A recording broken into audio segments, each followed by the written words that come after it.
Hi friends, welcome to Prem Kumar vlogs. Vaikuntha Ekadashi లేదా ముక్కోటి ఏకాదశి అని పిలుచుకునే ఈరోజు దీని విశిష్టత గురించి ఈరోజు ఈ టాపిక్లో డిస్కస్ చేసుకుందాం అనుకుంటున్నాం ఫ్రెండ్స్. సూర్యుడు ఉత్తరానికి మారే ముందు వచ్చే ధనుర్రాశి శుద్ధ ఏకాదశిని వైకుంఠ ఏకాదశిగా పిలుచుకుంటారు. ఏడాదిలో 24 ఏకాదశులు ఉండగా ఈ ఏకాదశికే ఇంత ప్రాముఖ్యత ఎందుకు వచ్చింది?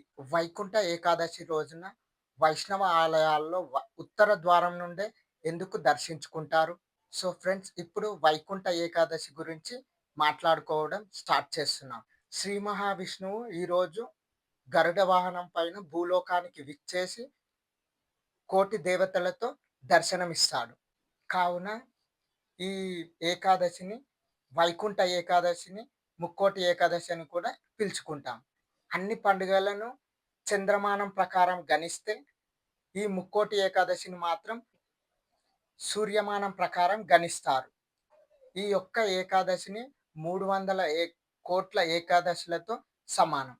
అయిన పవిత్రతను సంచరించుకున్నందువలన దీన్ని ముక్కోటి ఏకాదశిగా పురాణాలు మనకు చెప్తున్నాయి. పూర్వం ఒకసారి మురాసురుడు అనే అసురుడు దేవలోకాన్ని బాధిస్తూ దేవతలను ఓడించాడు.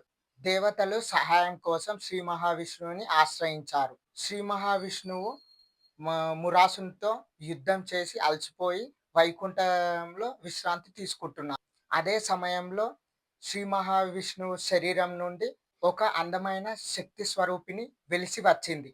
ఆ రోజు మార్గశిర మాస శుక్లపక్ష ఏకాదశి. ఈరోజు ఉపవాసం చేసి భక్తితో నన్ను స్మరించే వారికి వైకుంఠ ప్రాప్తి కలుగుతుందని ఆమెకు వరం ఇస్తారు. అందుకే ఈ ఏకాదశిని వైకుంఠ ఏకాదశిగా పిలుచుకుంటాము.